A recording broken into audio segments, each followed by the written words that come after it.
আসসালামু আলাইকুম। দেখুন, আরব আমিরাতের ক্রিকেটাররা সৃষ্টিকর্তার কাছে প্রার্থনা করতেছে যে আমরা যেন ম্যাচটা জিতি। সে যখন সৃষ্টিকর্তার কাছে প্রার্থনাতে মগ্ন, তখন আরব আমিরাতের 3 বল থেকে 4 রান প্রয়োজন।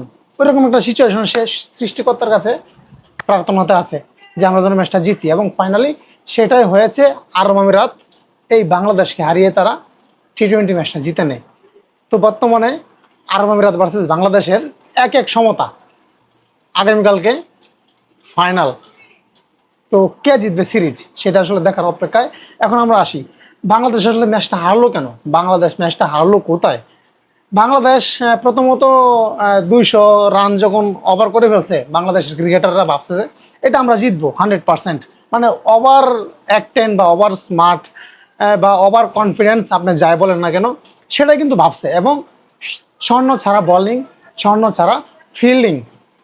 তো একটা ম্যাচের মধ্যে যদি একটা ক্যাচ মিস হয়, ক্যাচ মিস তো ম্যাচ মিস, আমরা সবাই জানি।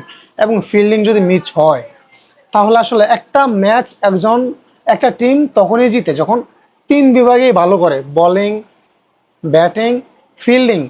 একদিকে আপনি যদি খারাপ করেন তাহলে আপনি ম্যাচটা হারবেন। এবং বাংলাদেশ ফিল্ডিং এবং বোলিং 2 জায়গায় খারাপ করছে, যদিও ব্যাটিংয়ে ভালোই করছে। টি-20-তে 200 রান আসলে অনেক রান। এবং বাংলাদেশের প্রেক্ষাপটে বাংলাদেশের ক্রিকেটাররা তো আপনি জানেন যে স্ট্রাইক রেট কম প্রতিটা ক্রিকেটারের। তো যাই হোক, 200 রান কিন্তু অনেক রান। তবু এই ম্যাচটা বাংলাদেশ হারলো কোথায়? হারলো এখানেই, বাজে বোলিং, বাজে ফিল্ডিং।